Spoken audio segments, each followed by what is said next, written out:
Caso fiscal contra Tiomir Blakey, específicamente de la sentencia de apelación emitida el 29 de julio de 2004 por el Tribunal Penal Internacional para la ex-Yugoslavia, el TIC. Recordemos que el TIC fue creado por Resolución 827 del Consejo de Seguridad de la ONU, en 1993, como un tribunal ad hoc para juzgar crímenes cometidos en el territorio de la ex-Yugoslavia a partir de 1991.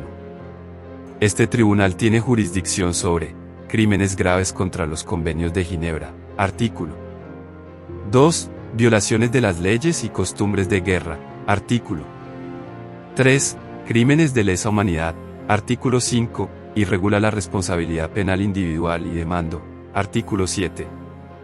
Este caso es especialmente importante porque fue uno de los primeros en los que el TIC desarrolló con claridad el concepto de responsabilidad de mando y también discutió hasta qué punto un comandante militar puede ser penalmente responsable por los actos de sus subordinados. Además, estableció límites precisos sobre cuándo se configura el dolo eventual y cómo debe entenderse el conocimiento del riesgo en el contexto penal internacional. El objetivo es guiarlos por los hechos del caso, los argumentos principales de la defensa y la fiscalía, y sobre todo por las conclusiones jurídicas más relevantes de la Sala de Apelaciones, que corrigió varios errores cometidos en el juicio de primera instancia. Vamos a comenzar con un poco de contexto. Este caso surge en el marco del conflicto armado en Bosnia y Herzegovina, entre los años 1992 y 1994. En esa región, y especialmente en el Valle de Lava, se enfrentaban los bosniacos, de mayoría musulmana, y los croatas de Bosnia, organizados en el Consejo de Defensa Croata, conocido como el HVO. El conflicto tuvo un alto componente étnico, con episodios de violencia generalizada y sistemática contra la población civil. En ese escenario, el acusado, Tiomir Blakey, era general del HVO y comandante militar de Bosnia Central. Según la fiscalía, tenía control efectivo sobre sus fuerzas y capacidad de mando sobre quienes cometieron diversos crímenes de guerra.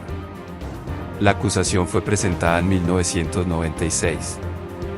Blakey se entregó voluntariamente. En el juicio de primera instancia, en 2000, Blakey fue condenado en primera instancia por 19 cargos, entre ellos homicidio intencional, persecución, desplazamiento forzado, destrucción de bienes religiosos, trato inhumano, toma de rehenes y uso de escudos humanos. La sentencia fue de 45 años de prisión. Los cargos abarcaban crímenes en varias localidades. En la localidad de Amisi, donde más de 100 musulmanes asesinados, casas incendiadas sistemáticamente, en la localidad de Vitez y Stari Vitez, fueron ataques contra civiles, destrucción de mezquitas, y en las localidades Kizilhak y Buzova, se dio la expulsión forzada de poblaciones. Los crímenes incluían asesinato, persecución, trato inhumano, toma de rehenes, y ataques deliberados contra objetivos civiles y religiosos. Sin embargo, la defensa apeló esa sentencia argumentando, entre otras cosas, que se habían cometido errores jurídicos graves y que no se respetaron los principios del debido proceso. La apelación llevó a una revisión completa del caso. Ahora bien, en toda apelación ante el TIC se aplican ciertos estándares de revisión que determinan qué errores pueden ser corregidos. La Sala de Apelaciones dejó claro algo muy importante: una apelación no es un nuevo juicio. No se trata de volver a valorar toda la evidencia como si fuera la primera vez, sino de corregir errores específicos que hayan afectado el resultado del juicio. En particular, se pueden revisar errores de derecho, es decir, si se aplicó mal la norma jurídica, y errores de hecho, cuando la valoración probatoria fue tan equivocada que produjo una injusticia manifiesta. Esto es importante porque Blakey alegó que muchas pruebas clave no estuvieron disponibles en primera instancia, lo que llevó a la sala a admitir evidencia nueva bajo la regla 115 que dice: A una parte puede solicitar mediante moción que se presente ante la Sala de Apelaciones pruebas adicionales de las que no dispuso en el juicio. Dicha moción deberá ser notificada a la otra parte y presentada ante el registrador no menos de 15 días antes de la fecha de la audiencia. B. La Sala de Apelaciones autorizará la presentación de dichas pruebas si considera que los intereses de la justicia así lo requieren. En el caso fiscal V. Blakey, el apelante presentó 4 mociones conforme a esta regla, buscando incorporar más de 8.000 páginas de documentos, registros estatales, testimonios de otros juicios, etc., que no estuvieron disponibles en primera instancia. La sala de apelaciones evaluó cada petición atendiendo así, en su opinión, la admisión de esa nueva evidencia era necesaria para servir a la justicia. La regla general es que solo se anula una condena si ningún tribunal razonable habría podido llegar a esa conclusión basándose en las pruebas.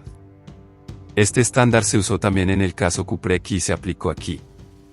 Vamos ahora con uno de los puntos más discutidos, la responsabilidad penal individual según el artículo 7 inciso 1 del Estatuto del Tribunal. Que nos dice: una persona que haya planificado, instigado, ordenado, cometido o, de otro modo, ayudado y alentado a la comisión de un crimen dentro de la jurisdicción del tribunal será individualmente responsable de ese crimen. Este artículo permite imputar a una persona por planificar, instigar, ordenar, cometer o ayudar a cometer crímenes. En este caso, Blackie fue condenado por ordenar crímenes que luego fueron ejecutados por sus subordinados.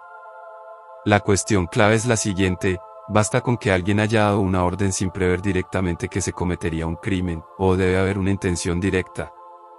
La sala de primera instancia sostuvo que si un comandante ordena una operación militar sabiendo que podría derivar en crímenes, ya eso basta para condenarlo.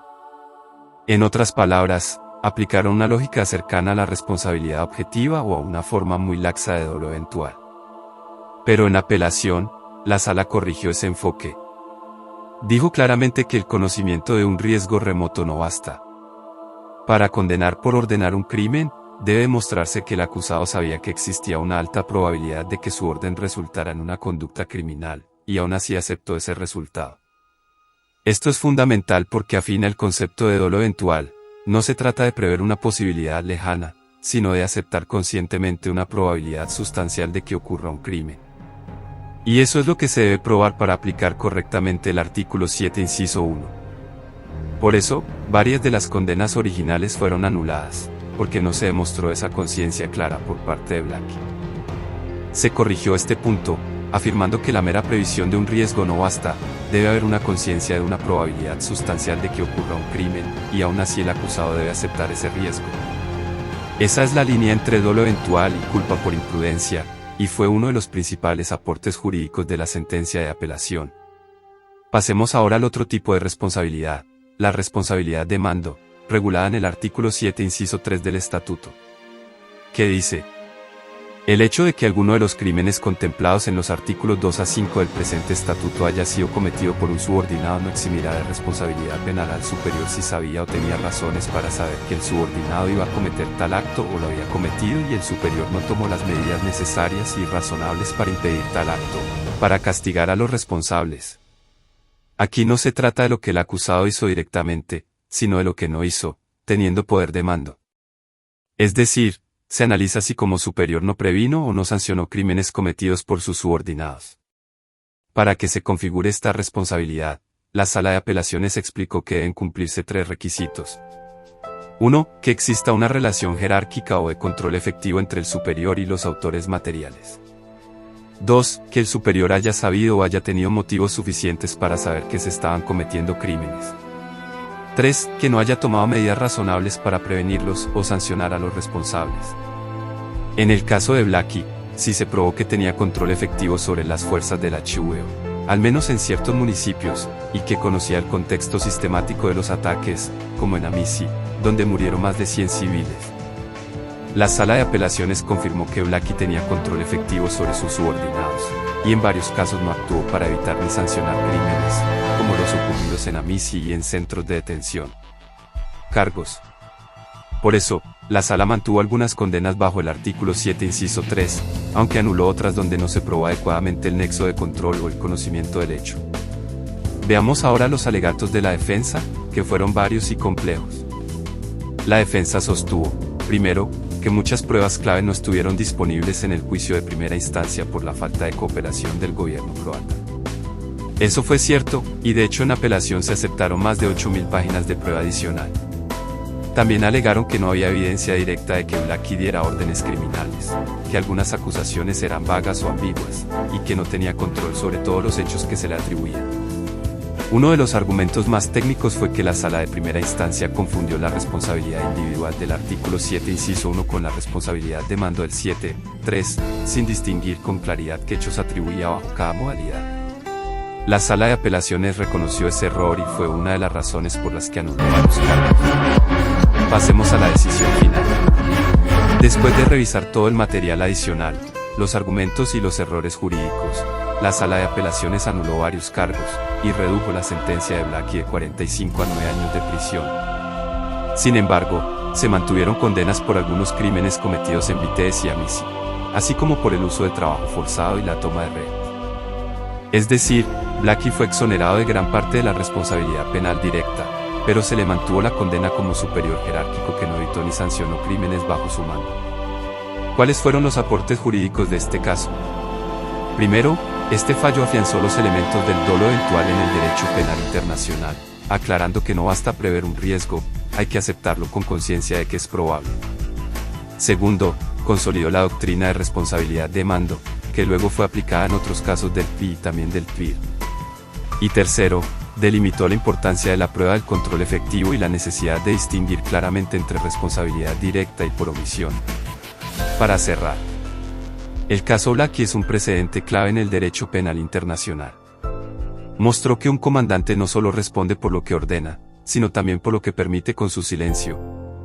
Pero también nos recuerda que no se puede condenar sin prueba suficiente ni aplicar responsabilidad objetiva. El equilibrio entre justicia y garantías fue el verdadero eje de esta sentencia.